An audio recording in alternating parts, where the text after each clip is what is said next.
Well, all right, we're going to get the brake booster delete kit in. I'm gonna walk you guys through getting the Sikky Tight 90s on. That's pretty simple. I've already got it done, but I'll just tell you guys how I did it. All right, so you're gonna take your Wilwood master cylinder.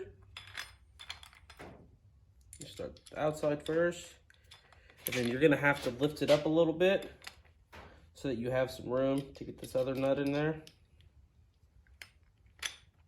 And drop it down, start threading it. Then you want to get your wrench, torque that down. I believe it's a 9/16. And then take your clevis and your set bolt. You just want to, I'm just going to thread this all the way on. And then I'll thread it about halfway. And I believe that's to adjust your pedal feel. But, you know, that's all personal preference. You can set that to whatever later. So take it, drop her in there. And it could be a little difficult to do with just one person. Would definitely help if you had someone on the inside to get a hold of those studs and put a bolt on there first. But just do what you can.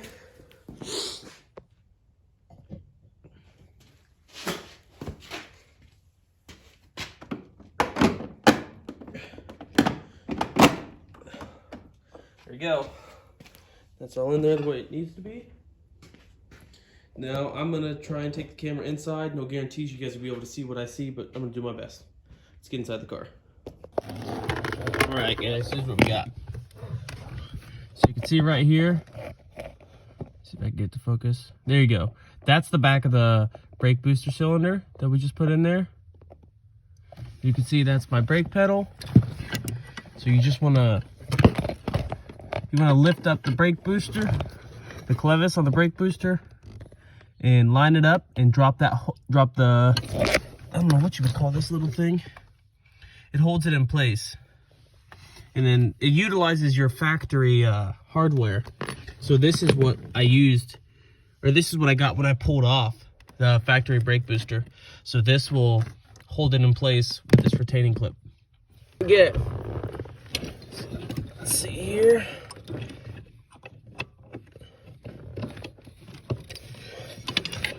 Okay, now I think it's gonna be easier to go from the other side, actually.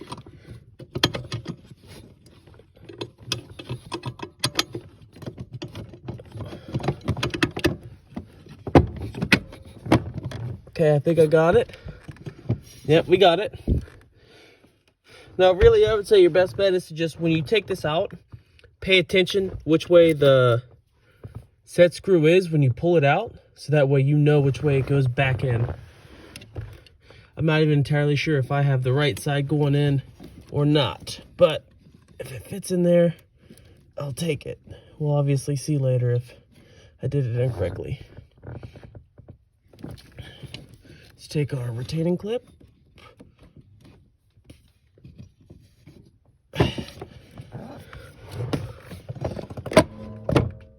Ooh, that didn't sound good. What we got? Oh, that's because I don't have it bolted down. That's right. You're gonna have to take, there's your studs coming through. Obviously all four, and bolt them down. I'm gonna do that now.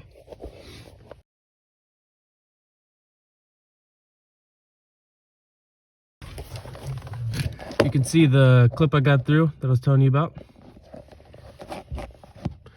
And again, I'm not sure if this clip is entirely correct, the way I have it on there, but you can see it's locked in place with the clip.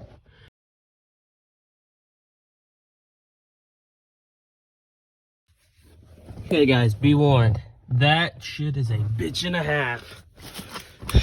I had to thread everything on with my fingers, and then had to use my impact with an extension and a fucking swivel bit. Oh my god, that sucked. You guys will have fun doing that, but she's in there. And as every wise man says, I ain't going nowhere. Mwah.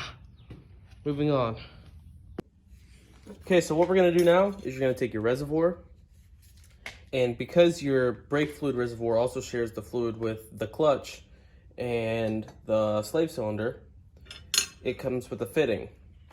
So you're gonna take your reservoir, as you can see it spells Wilwood on there, And you're gonna take the spacer and put it just above the second O. But you don't want it on the letters, you want it to be flat so you get a good snug connection. And then you're gonna take that, put it just above the second O on Wilwood. Hold it down tight. Draw you a little circle so you know how big the hole is for your fitting. Then you're gonna draw that out. Looks like it's gonna be a 3/8.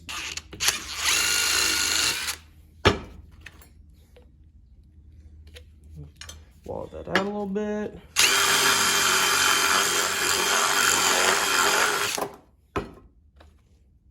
Now if you're gonna do that, you wanna do a little bit at a time because you cannot go back once you do this. You make that hole too big, it's over. Now the kit does come with another reservoir, but let's just do it right the first time. All right, there we go. It's got a nice good snug fit already without even having the lock nut on. Let me grab the lock nut.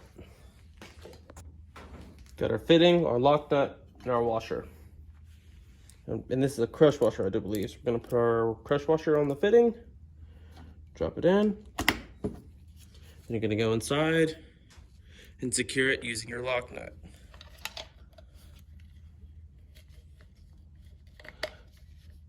May take a little bit of finagling to get this on here, but it's nothing you can't handle. And once you get that secured, use your finger to pinch down the lock nut in there. You could just twist the fitting on the outside. And now this doesn't need to be torqued to nothing crazy. So I'm just gonna go a couple turns, like a quarter of a turn past tight, I would say. All right, good to go. All right, so you're gonna go ahead and drop your cylinder or drop your reservoir. Make sure it sits flush. Also, another note, after drilling that out, you wanna make sure you got all the little plastic shards out of there. And previous to dropping the reservoir, you wanna put your fitting on or your hose clamp on. Go ahead and give that a little tighten. Okay, after that's nice and tight, you wanna take your inlet from your clutch master cylinder and plug it in.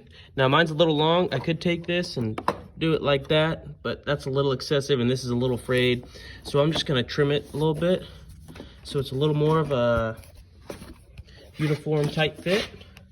Something like that. Yeah, there you go, something like that. So I'm gonna trim mine, do that at your own discretion. Got mine clipped. Gonna slip on the clamp and slide this up. All right, that's all tight, we're good to go. On to the next. Next, we're gonna take our banjo fitting and our bolt and our crush washers. Make sure you have it formatted just like that.